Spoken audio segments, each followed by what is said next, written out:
don't just rely on technology or a software system or somebody else to do your fucking job, right? Yeah. Have a conversation, be a human being. Being a human being goes a long way. Yeah, that's my tangent. I love it. That was very nice. Very nice. Really gets me fired up. Really gets me fired up.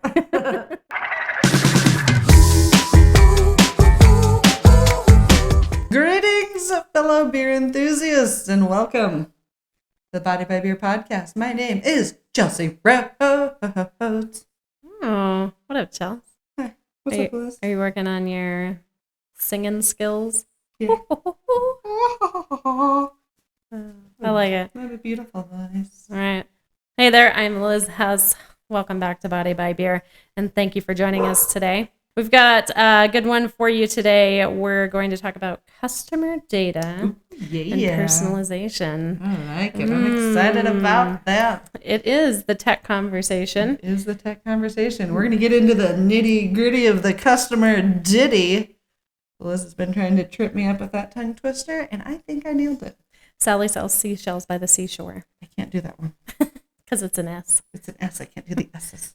6 Simple Simons sitting on a stump getting stoned. All of your S's are going to be so loud. What if I back up? But, we can't even get into that. No, we got to talk about our beer. Yeah. What are we drinking today? So today, we are drinking from Tres Fonte, a Eau Gueuze. You read all the specs on this. It's a lambic from 6 different barrels and 11 different brews. It's from 2021, I believe. I got a whole... That's what the cork says. 6, I think it was 6 bottles for myself for Christmas this last year. And this is, there's only one left. That's good. They're so good. Look at that. Funky and delicious. It's gorgeous. Yeah, it's, 1, 2, and at least 3. It's brewed with, how do you say the honey? Acacia. The acacia honey. Yeah. And I don't know what acacia honey is. Acacia is a tree or shrubbery bush type thing. Mm-hmm. It's either in Australia or Africa, and it's either thorny or not. Pretty broad, so if you're interested, you can look it up. Nice. Good thing there's the interweb for that. Mm-hmm. Yeah. It is a pretty tree, though. Yeah, thorny or not. I wonder acacia. Why. I think that doesn't tend to happen. One or the other, usually. Well, roses are shrubbery, and they're thorny. Well, I know, but there isn't non-thorny roses, is there? Probably. That's fair. I thought of them as one or the other. I feel like there's nothing original anymore. Or surprising. That's fair. That's not fair. Often surprised. Do you know what is surprising? What? Is what we're going to talk about in our brew news. Is it surprising or is it premeditated? I think it's surprising because you at home don't know what we're going to talk about. That's fair. Until we start talking. This is our vibe today. We're bobbing and weaving. Bobbing and weaving. So this week, we're going to talk about favorite recipe changes by Partisan Brews and has craft beer peaked? Interesting. Yeah. Fascinating tales from the world of beer. Craft beer passed high school, and did it peak in high school? I know I sure didn't. Still peaking. Still peaking. Just didn't stop. Just hanging out up on top. I'm summiting because I'm from Colorado. No, well, not from, but I live here. All right, from the Wine Enthusiast. And remember, links to all the articles are included in the comments or description. So if you are curious and want to read on, just click on those. Also, we're happy to discuss, so make sure to leave a question or two. I like to call them citations because I feel like it makes me sound bobbing smarter. Bobbing and weaving. All right. From the Wine Enthusiast, we thought this was interesting because of the title. Did you happen to notice any of your favorite brews tasting a little bit different this year? Nom, nom, nom, nom. So, 2023, the beer industry witnessed a significant recipe changes in not one, but 2 major craft beer brands. Okay. Do you know which ones they are? I know one of them. Okay. Fat Tire. Right, New Belgium's Fat Tire. Yep. And the other is Sam Adams Boston Lager. Ooh. Yeah, Okay. so they both did a bit of a recipe change. And it's kind of the underlying theme of this whole episode is we're talking about, lambic, by the numbers and why companies or people do things, mostly recipes, by the numbers, right? Okay, so the Boston Lager went more subtle changes. They were going for a more smooth character. I haven't personally had this one. I'm not sure if you have yet. I'm not sure. And honestly, I don't drink enough of the Boston Lager. Not in a while, anyway. Possibly notice the difference. Like, I would really like to get an OG and a new one to try them side by side, but I don't know if I would notice if I just went into a current bottle or can of it, unfortunately. Okay, well, since you knew about the fat tire, you must have noticed that change. So that went from definitely more of an amber ale to a more light golden colored ale, and they definitely presented a less sweet taste. Different hops were involved. Big time. I love it. Honestly, I'm not original in this, but Fat Tire was totally a gateway beer for my craft beer loving journey. Same. We couldn't, from both South Dakota, we couldn't get it in South Dakota. And so, at least when Liz and I were early on friends, I was not of 21. Don't throw me under the bus like that. And so you would, how would you get Fat Tire? Because it wasn't legal in South Dakota yet. Well, they didn't sell it. I'm sure this is many people's story, but every 2 weeks, right? Getting paid, going across the border over into Wyoming. I think it was Aladdin. Was it Aladdin, Wyoming? Like 11 miles from Spearfish, South Dakota. Beulah? Beulah, right? It is Beulah. Yeah. Wow, good memory. Anyway, we drive over every 2 weeks and get a case of Fat Tire and bring it back to the house and have some beers. What else would you get with your case of Fat Tire, Liz? Carton of cigarettes. Marlboro Lights specifically. But I quit smoking 10 years ago. Ooh, yay, go me. So no more cartons of cigarettes and cases of Fat Tire. Just cases of Fat Tire. Just cases of beer. So for my journey with the new recipe, I love it. Honestly, I kind of got away from Fat Tire because I kind of started shying away from overly malty beers and don't really tend to drink a whole lot for ambers anyways. They tend to be a little bit heavier, the malty, the sweetness. But this new recipe kind of made it more of like a flavorful lager. And so I went from not drinking it hardly at all in the last probably decade to we have it almost perpetually in the fridge. Like, it is my go-to slammable beer. That's your fridge beer. It's my fridge beer. Yeah. Like it. I'm sure at some point it'll transition, to whatever. A lot of times it's Coors in there or Ultra. That's been kind of our other slammable in there. It's just there's also something about drinking out of a bottle. Sometimes I just want to chug a beer out of a bottle. I do like a bottle beer. I'm kind of the opposite in that this year I've been all about the malty beers. Oh my gosh, I can't get enough of them. Every time I go out, it's just, hey, do you have an amber or a darker ale on tap? And thankfully, 'tis the season. They're pretty abundant right now. Me and Kevin have been all over the stouts. Oh God, Epic's coffee stout. Oh my God, it's incredible. If you can find that. I mean, it's an 8%. It does the job and it is delicious. So kind of the opposite effect. So I haven't had a Boston lager in a while, back to the Sam Adams, but I have had their winter lager and their spiced winter ale. Both are incredible right now. If you're into that spice. The really winter lager, interesting enough, it's the first time they've put it in 6-packs. Bottles. They are in bottles, but like since they've put it out of just the mixer pack and specifically into 6-packs since the 90s. So it's actually been quite a while. I did not know that. So that is by the numbers, they made a decision because I guess it's also, according to the article I read, I have to re-find it, not included in the might citations. Not be included in the citations, but this is why we bought it in the first place and need to go find it. It's their most requested beer. Well, it is delicious. Yeah, but I mean, they have a lot of great beer, and I would not have pegged that as their most requested beer. And then it took them, I would like to read that as well. 40 years, 30 years to... Yeah, I was going to say I wasn't drinking a lot in the 90s. No, I'm going to say it took them 30 years to then put it in 6-packs, and it's their most requested beer. So it kind of seems like maybe they're looking at their numbers a little bit more. Sure, and why wouldn't you with all the POS, purchase operating systems out there, really looking at back-end data, right? We'll get into that a little bit more. But fascinating. the Boston Lager and Fat Tire to either gateway or really introduction, or new. They were a lot of people's introduction into the craft beer world, right? That's what I was saying. I'm not the only one that shares that story, right? You had to go out of state to get these beers because all you had was the 3.2 beer, right? Yeah. And is it 3.2 or 3.5? And we had Moose Girl. Yes, Moose Girl was good too. Happy birthday. Happy birthday.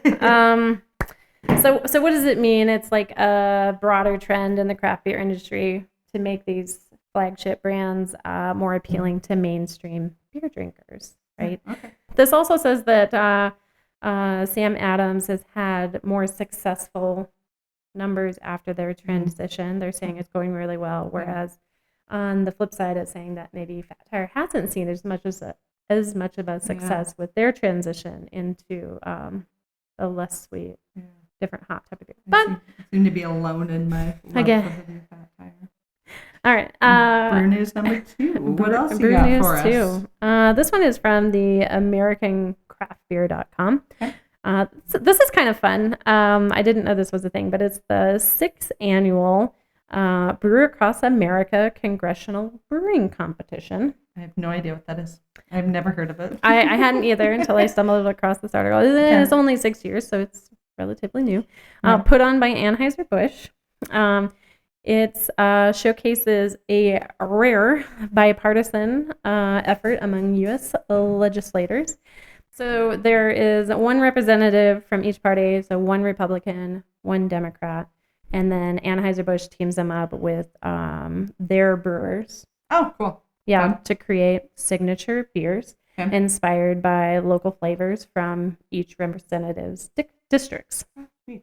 Pretty cool, right? That is cool. Yeah, so this year's competition emphasized the nonpartisan nature of beer and aimed to strengthen cross-party relationship, although we will caveat that we have been told since a young age that you are not supposed to bring politics and religion to the table or drinking beers, right? Politics and beers. Politics and alcohol.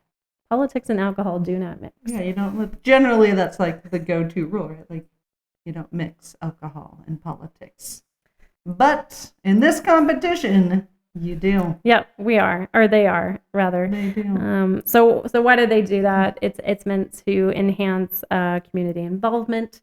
Each team is also paired with one of 6 Anheuser-Busch nonprofit partners. Cool. The Anheuser-Busch Foundation committed $75,000 in donations among these organizations. All right, so the 2023 Brew Democracy Cup winner was called the Bipartisan Brew. I do not know what kind of beer that it was. I could not find that information, but there were some Pilsners and lagers involved in the competition. So probably one of the two. So it was crafted by Representative Mike Carey, Republican out of Ohio, and Representative Jimmy Panetta, Democrat out of California. They were able to donate $20,000 to the Honor Flight Network. Oh, that's super cool. Yeah, and then Anheuser-Busch CEO Brendan Whitworth, his big thing was highlighting the event's role in fostering more meaningful conversations and supporting veterans and first responders through charity. Yeah. All about that. So it's supposed to be a unique platform for lawmakers to engage over shared interests beyond political divides. Yeah, bridge the gap, and beer is, the meaningful way to bridge the gap between two parties that I feel like seemingly dislike each other, at least how it's portrayed to us. So what a cool opportunity to kind of nix that. I absolutely support it. That beer brings people together, and I also think it produces bar fights. It can do that as well. So who knows? Like, it was a cool article to read because it brought to light. Yeah, absolutely, right? Like, I didn't know it was a thing. Like, I love that there's donations going out, Yeah. Absolutely. Get money out there, bring people together. I wish the best for its success. It made me think of two things. One, like, this was probably brewed in, like, a very small batch, right? Yeah. I think you said that it was, like, the journalists were the ones that were the beer judges, the tasting judges, so that's kind of fun. But like, how small of batches can Anheuser-Busch even brew at this point? Like, Do they go to some local brewery and like brew it there? Like I know we don't have the answers to it, but I was like, man, like how big of batches and where do they have teeny tiny little Yeah, I mean, stuff? So, I'm sure it's part of the fundraising process, right? The funds that they're able to donate go along with not just like the cost, but they're selling that as well. So I'm sure they have sponsored brew pubs and tap rooms that they're taking over for those specific brews, right? Probably to support like media efforts. And oh yeah. Do you know that Barack Obama was actually the first president in 2011 to brew in the White House? I didn't know that. I don't think it was just him. I think there's like a crew of people, but that was the first time that there had been brewing within the White House. Do you know what kind of beer he likes to drink or what he was brewing? No, I do not. Former President Barack Obama, if you could chime in and let us know what kind of beer you like to drink. Please add that to the comments. Thank that you. Would be lovely. Just curious. The world so we is can curious. throw it in on a fun fact. Yeah, well, I'm sure there's a lot of people that would like to know. Yeah, the world is curious. We'll just open up a tab for you at our favorite local bar. All right, so for our third story of brew news. All right. Has the craft brewery market peaked? Peaked? Has it peaked? Summited? Has it summited? Has it summited? Should be very sad, but Bart Watson, chief economist of the Brewers Association, stated at the Massachusetts Brewery Guild Technical Brewing in Business Conference that the market has actually matured. He explains that demand for craft beer is no longer growing, indicating a significant shift in the market. Interesting. Yeah. So what does that mean? I feel like we're kind of seeing that local, so it kind of makes sense, but I'm surprised it's getting seen as broadly as it is. During the peak, he said that craft beer popularity, breweries were opening, producing innovations, our products, new innovations, and it basically just guaranteed them success. It was kind of low-hanging fruit. If you did something unique and you were pretty good, like you were going to succeed. Talk to me about what does it mean to be matured, right? Does that mean that now the market is just going to become oversaturated? Like, how do I compete with that? How do I stay viable in what maybe isn't as valuable as an opportunity anymore? Yeah, a very, very good question. I mean, I think that matured and saturated are going to go hand in hand. Mm-hmm. I don't think they're exclusive of each other by any means. Yeah. Also, the ability to kind of produce something more unique, right? I mean, it seems like when you've got 100 people, 100 other breweries within the vicinity, I mean, they hear about you doing something unique, they're off doing it as well. So it kind of loses the edge of doing the uniqueness. On top of it, having your distribution dwindle. I mean, shelves are full. Before, if you were just the new brewery on the street and you happened to can, it was pretty easy to get on the shelves because everyone wanted a local place. But sure. As you said, if it's saturated, well, now there's a ton of new ones. Like, how do you get on the shelf space? So you kind of have to just adjust, in my opinion, adjust your business model and maybe don't expect those other levels like distribution and outside sales, and maybe focus more on your internal, what you can do. Retail, real estate space is expensive. Yeah, for sure. That's not helping anybody, especially when you have a market where there's a lot of competition. And even more so if you're not doing everything well, which is kind of a necessity. Once you get more competition, the more things you have to do well. Your marketing has to be good. Your environment has to be good. Your customer service has to be good. Your sales, you have to meet metrics. You have to not let anyone down. Like, it gets harder and harder. So I think a way that breweries can offset themselves is to kind of limit what they need to be great at and instead focus on like fewer things that they can really hit out of the park. Exceed. Yeah. Now, I know we're kind of going to get into this a little bit later, but it's definitely drumming up in my mind as you're talking. So do you see then maybe the model going to more of like that traditional mom and pop type of mentality? Yeah. Right? Like, if you only have 10 tables, you're going to fill those 10 tables. You're going to crush those 10 tables. People are going to get excellent service. They're going to get excellent product. They're going to get good prices. And you are there as a mom and pop shop to make a livable wage. You're not really going to go for maybe retiring on a brewery Getting or bought whatever, or something, yeah. actually getting to take a vacation. Like it wouldn't be that anymore. Yeah. You're married to the gig. It Yeah. takes a village type of mentality. Yeah, and I think part of that is also... And I'm not saying that people aren't doing that already. For sure, a lot of them are.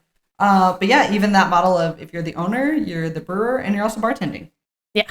And that can be part of it, right? You can drop your labor costs. Wow. Because you're already in a smaller space, so maybe you can afford to have a front of the house manager and 4 or 5 bartenders and a brewer, and it might not. And if you're doing everything right, you have a social media manager, yeah. you have a distribution, sales, sales. It's probably not as much of like owner doesn't need to be on present type on premises type of gig, right? Like I think it's even with the saturation and even with the maturing, I do think that if you can adjust the mindset into exactly what you're saying, that smaller space, reduce your costs, be there more. If it's your passion, it's what you love, then you should want to be there anyways. Yeah, it sounds like a good gig. Sounds like a good gig. So I just think it's going to shift, and I think that's how these smaller breweries are going to excel. I think there's still plenty of space. I do think people want it, but I don't think you're going to make as much money getting into stores. Yeah. I don't think you're going to get as much money selling to restaurant because people aren't going out to eat as much. I think you can have internal sales. I do think it's really important to have stuff to go. Oh, yeah. Because people want to take it home. It's easy marketing, easy advertising. But maybe you don't have this massive canning line anymore. Maybe you keep go back to the growler generation. Yeah, growlers just big, like 16-ounce cans maybe. That'd be great. But it just, I just think there's some shifts in it, and people need to be more conscientious of it. Might not be the dream. I can build it up. I can hire people. I can still make this big profit, and I don't even need to be there, right? And restaurants went through the same thing, right? How many people owned multiple restaurants, and they never even had to be there because the margins were enough that they could basically just own things. Yeah. I just think that's leaving. I think it's happening in real estate, right? Because it's too expensive. Oh, and now we have, I think I just saw that Denver's downtown has 30% vacancy. Wow. That's huge. Like if that doesn't drive down costs, I don't know what will. And that's just where we're at. You go into these little mom and pop shops, and they're not meant to be build it and retire on it. That's not the goal. The goal is to like work in it and then pass it down from family to family, and you get to have good family quality time. You get to make your hours. Like that's your generational wealth. Yeah, and given like business. Europe is a little bit different. That if they're randomly not open, nobody cares.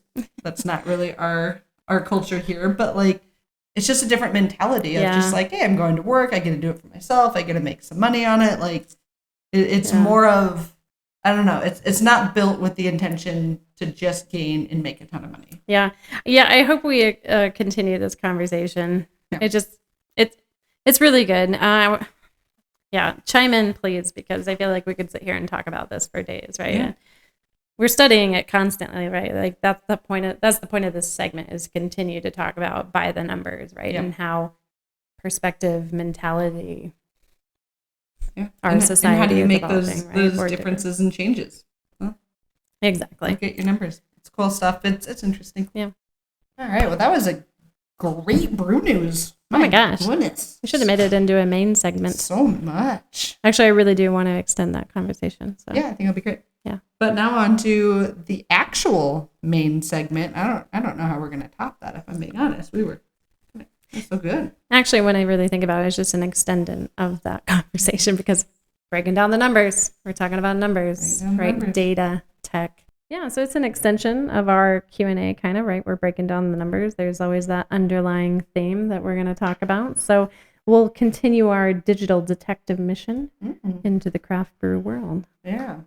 How do you feel? Do you feel like the breweries and places you've worked at use their data to make good sound decisions? That is a loaded question. Do they use well-known POS systems, purchase operating systems like Arrived or Toast? Yes. Okay. Were they using them to their fullest potential? Probably no. Yeah. I love numbers. I love doing a good spreadsheet. Just something about really getting into those lines and formulas. But no, no, but I don't think that they were utilized on their best behalf. Mm-hmm. That's just because I can't see anymore. So that's the point. That's what we want to talk about is so I never managed in a brewery, right? I've been a beer tender or a bartender. And so, of course, you're the front of the line. These are the people, you're face to face with the guest customer experience, right? They're there for you. And you want to know that, they have their suggestions, what kind of beers that they like, what kind of beers that they're purchasing, merch, events, etc. Yep. Right? Bar tabs, that's a big thing, right? Price. Yeah. Yeah, so I would say no, not to their full effect. That's okay. my long-winded answer. So the Brewers Association just launched, I think they came out like last month, kind of specs on customer data via Arrive, the POS system. I'd love to read that. Yeah, so we need to tap into that more and get into more specs. It'll be a different episode. But kind of general high levels, there's going to be a ton of value that come out of it, and I'm hoping a lot of breweries can learn different ways they can utilize their data to, quote and unquote, start running their business as a business, not as a hobby. As we talked about, it's getting saturated, doing things well. This is a piece of doing it well is utilizing your numbers and doing what's good for your business. And I would say one of the best ways you can utilize your numbers is picking out what to fill your draft list with. That's awesome. I was going to ask you, so from a manager perspective. And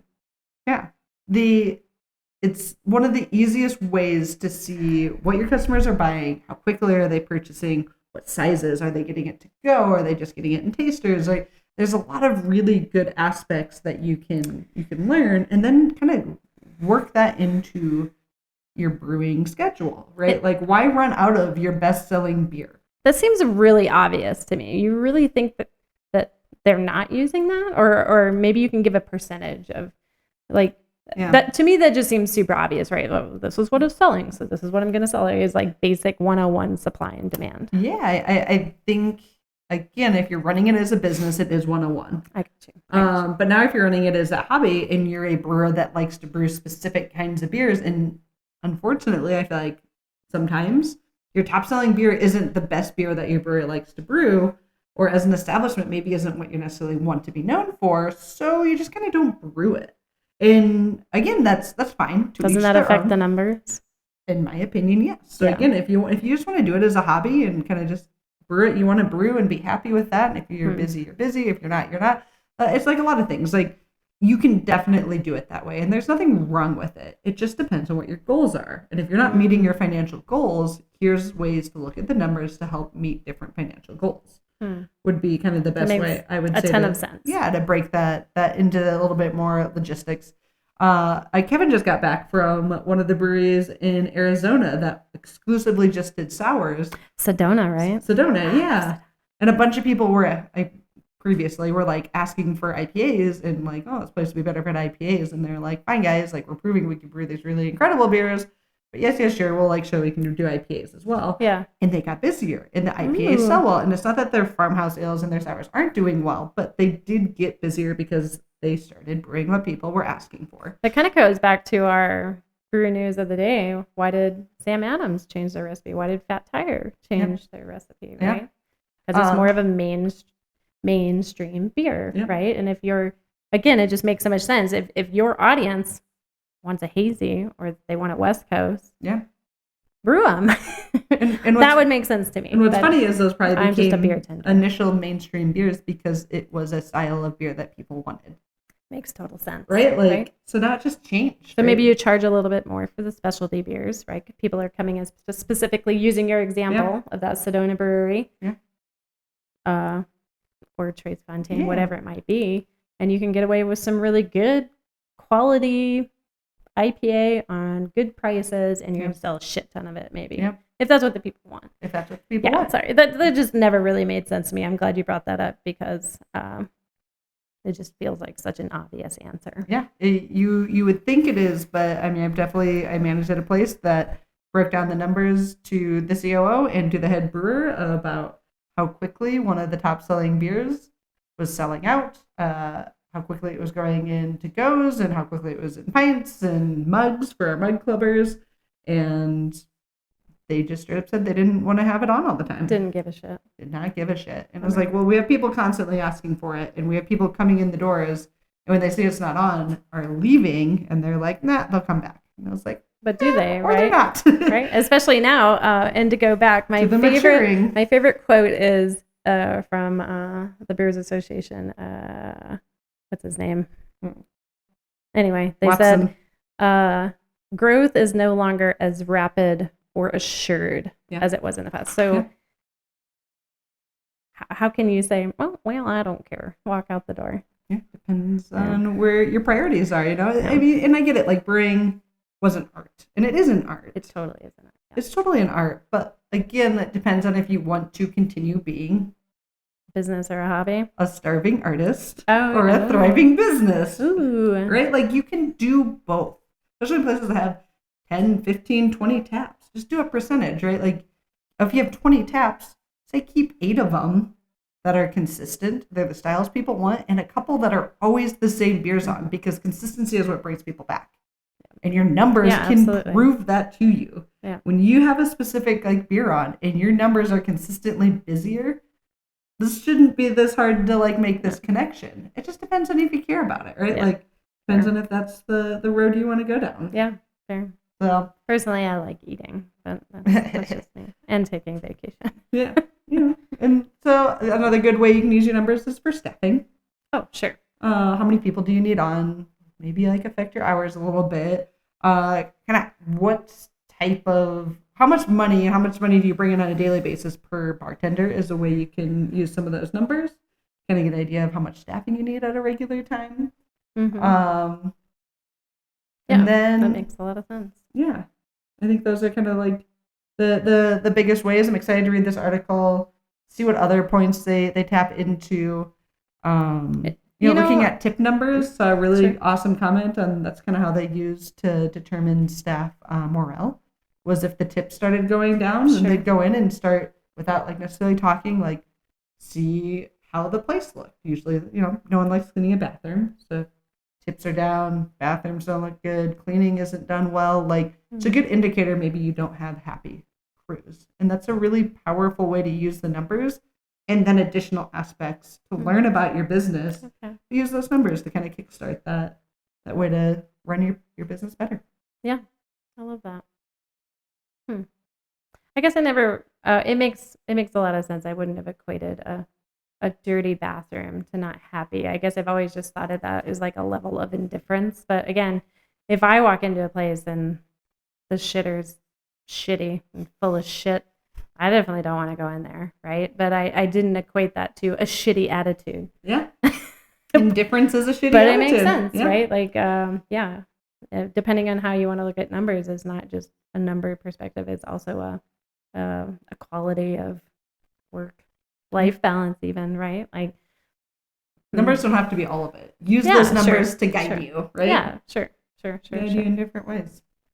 Another thing you kind of brought up, you briefly brought up like a mug club or a loyalty program as a means of something maybe these Arrive data sheets are going to tell a story about. Are you going to be able to track your regulars more, like that customer data and that's a huge and large topic in itself about your data being out there and how much a business knows about you or the internet, right? Like let's be honest. We put a lot of information out there, so it makes sense a lot of our information is out there. But if I'm a regular at a place, how am I being taken care of? I think viewed?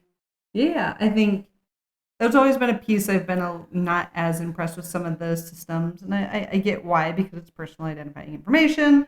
So I get where it's a bit of a gray area, but I would also want to know if a regular has kind of stopped coming in as often, and then why, right? Like how can you reach back out to them? Like, did you lose them? Is it something you did? Did they move? Did they move? Is it just something going on in their life, right? Like, if you have staff, it's so easy, unless you have a regular that like comes in every particular day and basically the same person's bartending those days.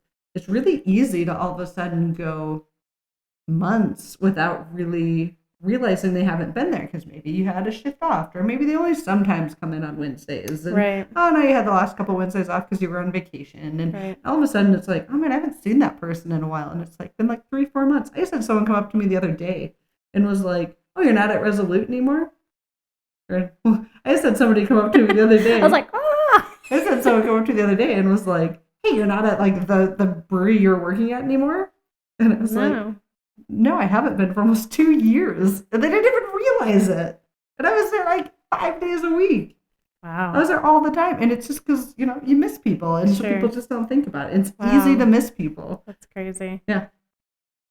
Super funny. So you can't bank on that necessarily to know where your regulars are. So how can you use these systems to also kind of keep track of your top guests and use that data to maybe reward them a little bit and give them perks, benefits, a gift card, a hey, thanks, like something that makes them feel special because you're paying enough attention to them for them to feel special.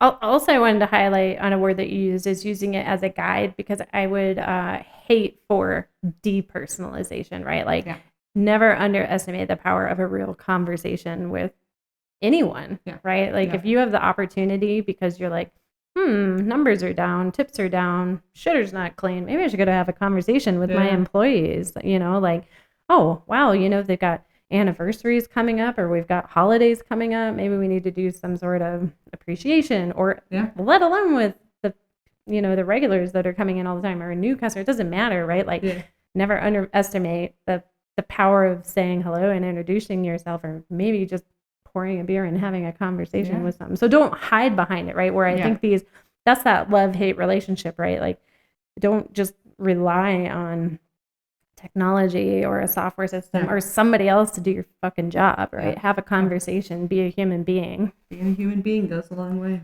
Yeah, that's my tangent. I love it. That was very nice. Very nice. Really gets me fired up. Really gets me fired up. Yeah, so it seems like it can be a bit of a mixed barrel, so to speak. So sometimes information is being utilized, sometimes it's not, sometimes it's effective, sometimes it's not. I feel like that is just life, right? Depending on your motivation of the day, right? Everybody, we hope, especially in successful businesses or those that want to be successful, adhere to their goals and objectives, right? So they have strategic steps, actionable steps that they're following to achieve those goals. So it'd be interesting what the data says, right? And maybe we get some comments out of it, what people are doing. Maybe they're like, yeah, duh, we're doing that. Or maybe they're like, I never thought to do that. Yeah, that's what I was going to say is the amount of data that's, I'm sure, going to be in this article and what you can come up with can be really overwhelming. Do you even know what to do with it? Yeah, do you know what to do with it? And I would say... We're happy to help. Call us anytime. Also, just in general, what are your main goals like of the year, quarter, whatever it is, and then find a couple metrics. Maybe have 3 goals and 2 metrics on each goal, something along those lines, and then just focus on those for 3 months, 6 months, a year, whatever it is, so it's not so overwhelming. And use those metrics to like move forward. And maybe you got to reach out to some other brewers and figure out which metrics they're using the most. There's a lot of really great groups out there, support groups. So that's where I would say to try to keep it from being overwhelming, because we could talk about this forever, and we just hit on how to get your beers, how to like optimize your beers, regulars, and your staffing on just a couple metrics. Yeah. And if those are where you need to focus, that's where you need to focus, and that's fine. But to not be overwhelmed, just keep it simple. Yep. Have a couple goals and use a couple data points to move forward. Yeah, I love that. Cool. Well done. Well, main segment completed. I guess that brew's over. So let's dive right into Q&A. Q&A. Questions and answers. Not quality assurance? Could be. Haha, questions and answers. Quacks and asses. Oh. I don't even know what that means. I just came up with it. Sounds like something you don't want to Google search and have in your history as browser. Quacks and asses. Quacks and asses. Quacks and asses. We've got on here holiday off-season hours. I think we're just extending our conversation again. Yeah, we kind of tapped into it a little bit. What do you do? Like, do you extend your hours? Do you shorten your hours? There's kind of like a little bit of a combo I see here as like seasonal versus like holiday hours. Yeah. A little bit different. I know this is going to be shocking. Use your numbers. Use your data. There's a lot of places I feel like are open an hour or 2 hours later than they need to be. For sure. And yeah, it's a bummer. You might upset the 3 people that come in late. But there's kind of like 2 aspects that I see out of this, right? Like, close early because realistically you're probably not making enough money to have the lights on and be paying someone to be there. Yeah. So you should probably shut the doors down early. You also might make your employees happier because they get to be done with work earlier. Let's be honest. Being in the craft beer space, that is generally done by 11 o'clock at the latest versus 2 a.m. at being a bar, is awesome. So if now all of a sudden it's 10, most people aren't going to be that mad because guess what? They're probably slow and bored in that last hour anyways. They're not scrubbing toilets. They're not probably scrubbing the toilets. They might, hopefully. The other aspect is like if you can kind of have a flexible, I don't want to call it a schedule, but say you're there, say a party comes in or wants you to stay late, and if as an employee you're okay with it, then like let them stay late. Don't necessarily get on their asses about it. Like, so I think there's kind of a couple different ways you can conquer and divide this. I do think it's generally better as like a team to be united on the fronts of if you're a place that stays open for guests. It goes back to the whole consistency thing. Yeah, consistency is helpful. Otherwise, maybe you want to stay late. Maybe I don't. Maybe sometimes I do. Maybe I don't. But that's hard. It is hard. And I also think you can be fluid with it, right? Like in general bartending, I didn't really mind staying late, especially if I was like, hey guys, like I'm cleaning everything up. If you want to sit here until I have everything done and cleaned, cool, but you got to go when I'm done. Yep. Like that I think is fine. I get why some people are fine with staying open later. I get that as well. That does give guests an opportunity to feel really special. Right. But there's also times when it's like, hey, I got shit to do. I want to go home. Yeah. Like, and so there's kind of this ebb and flow. So I don't think it necessarily has to be an exact science, but I do think having your employees feel confident and comfortable in being able to express that and you having their back is all fine and dandy. So it's probably a smaller operation, right? That's not going to work for bigger breweries.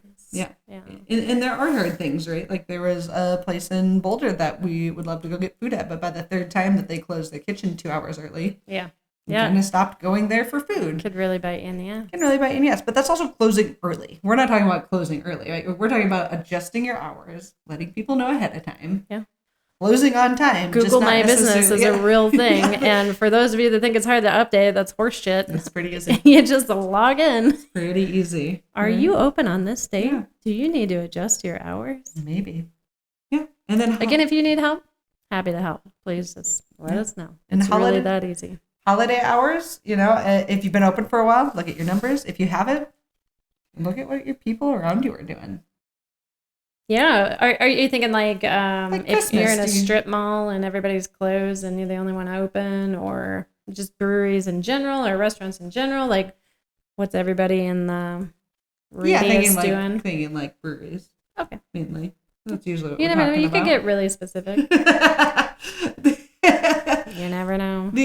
Just like looking at what other places are doing around you. If you don't have the data to back because you're newer of like, hey, I should like close early, or maybe you open earlier and close earlier, like on specific holidays. Kind of check out what the other breweries and restaurants in your area are doing. Most of them are going to update their hours and just mimic their plans. Like you can also go on the other road of if your employees are cool with being open and they're happy about that, then you can kind of do like, hey, everyone's closing at 6 and we could be the only place open until 8 o'clock. That could also benefit you. Yeah. It really just depends on your style of what you're doing. So I don't think there's necessarily a true do or don't.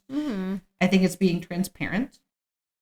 And I think having the information out there for people to know is really what you need. You need to be able to like back it up. So transparency and consistency.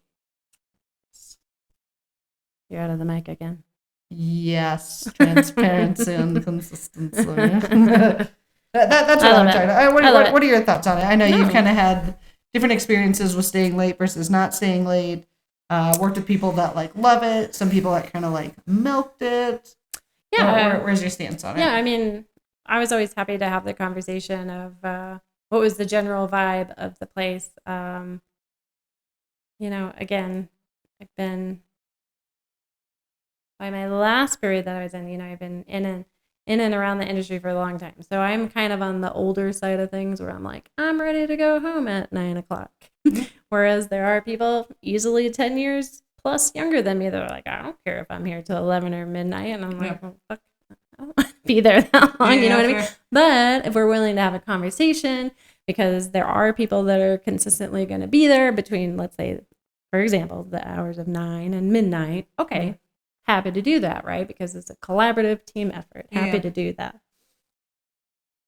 Yeah. But again, transparency, consistency, communication. Let's have a conversation about it. Yeah.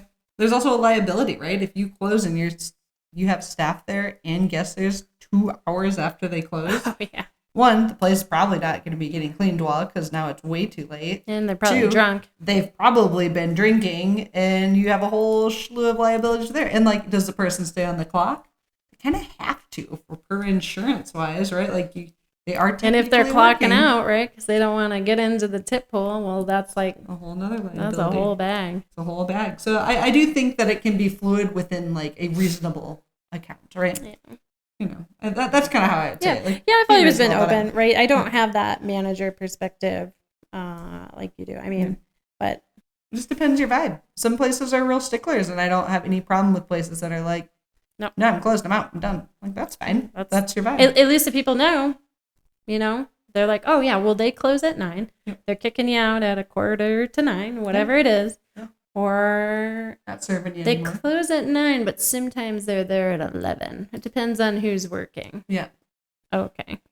Yeah. I'm definitely more on the side of once your hours are closed, you shouldn't be letting any new people in the doors. It's one thing to kind of depends on who's there unless you've had that conversation. Yeah. I do think it depends on who's there and what the conversation is. But I think in general, it's an even slipperier slope to be like, oh no, like all these people can come in versus, hey, you know what? There's some people here.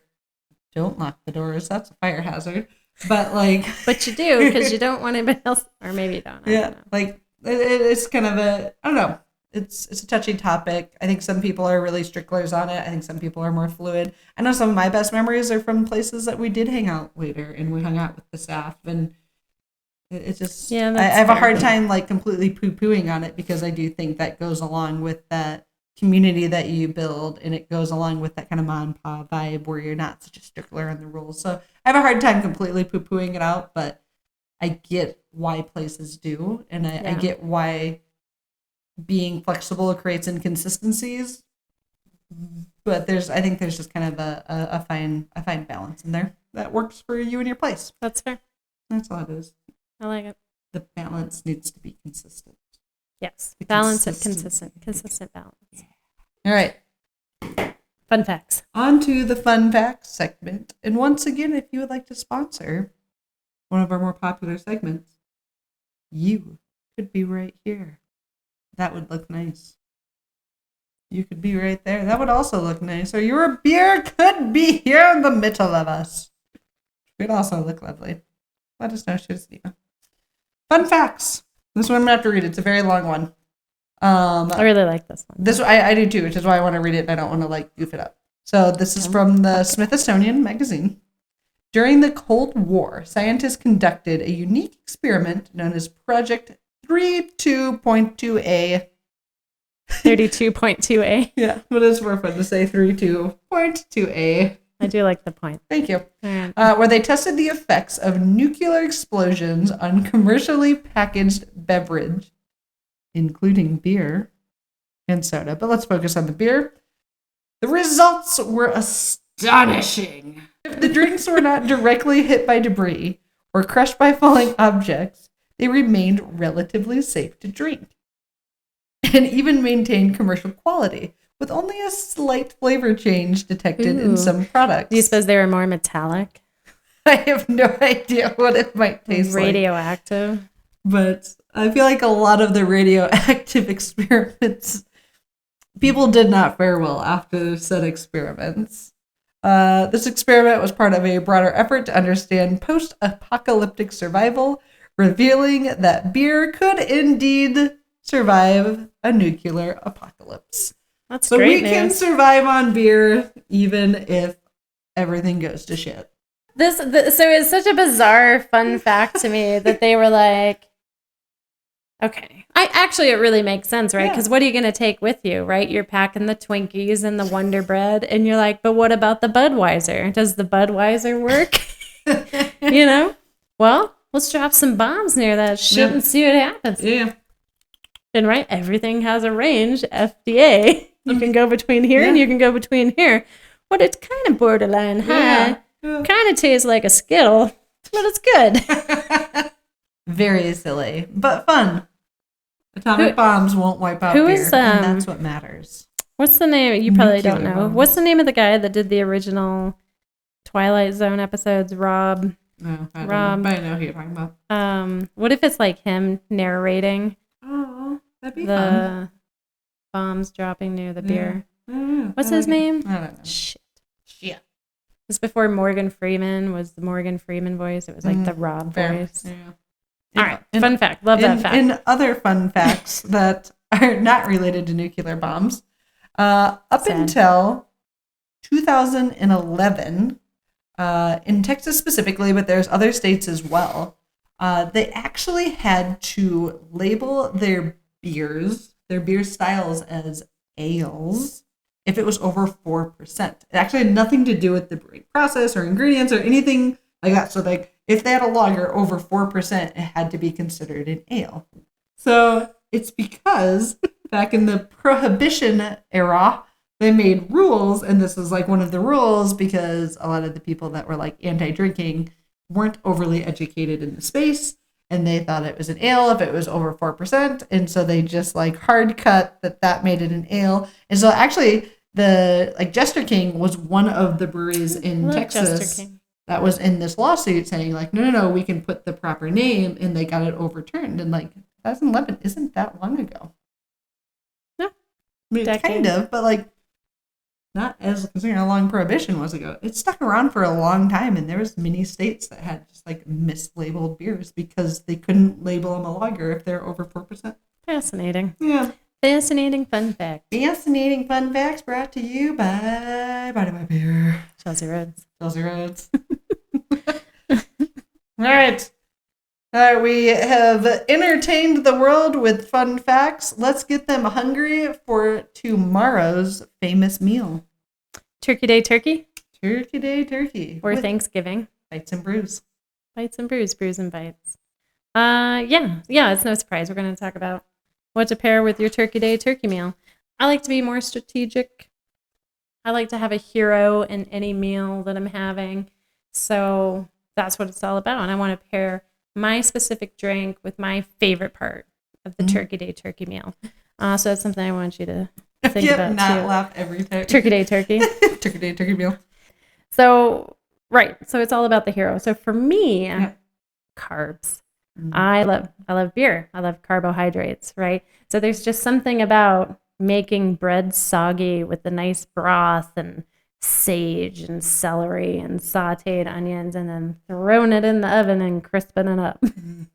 I'm ready for that meal already. Delicious. I think you made a comment earlier about and then putting gravy back on it and making it soggy just again. Sog it back up with gravy. But there is still a hint of crisp to it.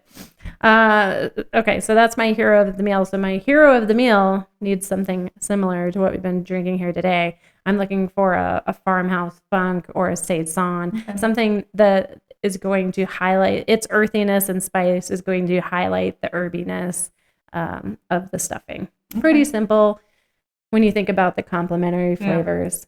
It's delicious. And it's heavy, and having something lighter and brighter like a farmhouse can really help kind of pop it a bit. I can totally see that. I feel like that tends to be where my pairings hit, is something that really pops, like the dominant flavors. Absolutely. That's what makes it a hero. This makes it the star of the show, right? Sure. Or to yourself, right? Yeah. Whatever your taste buds are into dancing to. I mean, that's up to you. Yeah. What about you? What's your favorite holiday meal? Or Turkey Day? Turkey Day, yes. Turkey Day meal. For me, as a non-meat eater, my favorite part of a Thanksgiving meal is the taters and gravy, specifically like a mushroom gravy with big old chunks of mushrooms and some buttery taters, and then you put it in the little Hawaiian bun. Yeah. And then you put the stuffing on top. So it's like bun, tater, gravy, stuffing, bun. Oh, so it's like bread on bread. Yeah, it's like at the top. It's like a sandwich bun that's this big, and then the sandwich is that big. That's my go-to. That's a great my go-to. favorite. Like I love making that sandwich at the end with all those goodies, and sure. I really enjoy making the gravy. Honestly, it's one of my favorite parts. So the richness of the gravy, right? And so what I would probably suggest for that is maybe you got to hold off a little bit on the Märzens or Fest beers that you've had, and save one or two, because I think a bad joke. No, it's a consumption joke. Same. You can't have one without the other. There's a toasty malt flavor in that, along with some subtle hops that would kind of cut the richness of the gravy. Yeah. And I think that would go really well together. So give that a try. The point here is you really can't go wrong, right? Whatever your favorite part of the meal is, that's going to be your hero. Yeah. Let it shine. But if you are a turkey day, turkey meat eating carnivore type of person, I would recommend a brown ale or a Duvel. Yeah. Okay. Yeah. So that maltiness, that little bit of sweet, it's going to complement the savory flavors of the turkey, but it also might cut that saltiness of the meat too. So if you're doing maybe like a ham or something, that also might be really good. I feel like the Duvel, what I like about that is it almost gives you like a liquid, that cranberries that go with it so nicely, right? Because it gives you that big sweet, like fruity. Shit, I mean, actually, like if you could go to the Sam Adams Spice Winter Ale, if you do like that, like spice too. I realize you said cranberry, but like I was thinking of a spice right there. I think that would go really well with the turkey too. That's why they make it around this time of the year, right? Because they're holiday beers, they're seasonal beers. Yeah. So one of my favorite things that you're talking about here, and why this meal is so good, is you have like so many different brewed groups, and like you said, like. There's so many beers that can pair well because there's so many options to pair it with. And there's so many different varieties of the meal to be your hero. Yeah. And like you can start out with your little appetizers, the veggies and deviled eggs, and like a lager or a pilsner, right? Something bright, get you excited and going, and then go into like the Duvels or the sours or your Marzens for the main meal. And then finish that sucker up with a stout and your pumpkin pie. Yeah, I love that so much. I love that. I love where you went with that. So you need a flight board. Yeah. And probably a buffet type meal representation. That's the only way I do Thanksgiving is a buffet type meal. I was thinking of like the big spreads that you see sometimes on movies. And you got the big turkey. Save the neck for me, Clark, right in the middle of the table. And and you kind of just pass around. It's very traditional. Clockwise, right past the gravy, past the butter pellets. But I see like a nice little flight board. You could just go light to dark. Yeah, it's called an entire beer flight. Yeah, why not? There's different styles, and I love that. You said that earlier. I was like, I actually really like that, and I would try that. Maybe I'll try to set up for the fam tomorrow and go run out to the store quick before everyone closes with their holiday hours. Ooh, probably strategically placed. Bringing it back. Yeah. Again, can't go wrong. Can't go wrong. Whatever your favorite is, get in there. If you're drinking wine, I love a good red wine on a turkey dinner meal. Mm-hmm. And if you're not eating turkey, right? Maybe you got a different style holiday meal that you're having, but we're going with what we know, and so that's what you get. Yeah, that's what you get.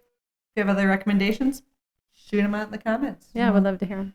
We'll let people know about them. But I think that is all we wrote for this holiday special episode. Happy Turkey Day, Turkey. Happy Turkey Day, Turkey. That's right. Thanks for tuning in. Don't forget to subscribe, like, share, follow, do all the social media things. You can find us at Body by Beer. You can also find us at Mustard Later. We're on YouTube, Spotify, really wherever you get your favorite podcasts, and all the social media channels. And as always, if you have any suggestions or stories to share, we're open and we're excited to hear about them. So thank you for listening, and we'll see you next week. Bye.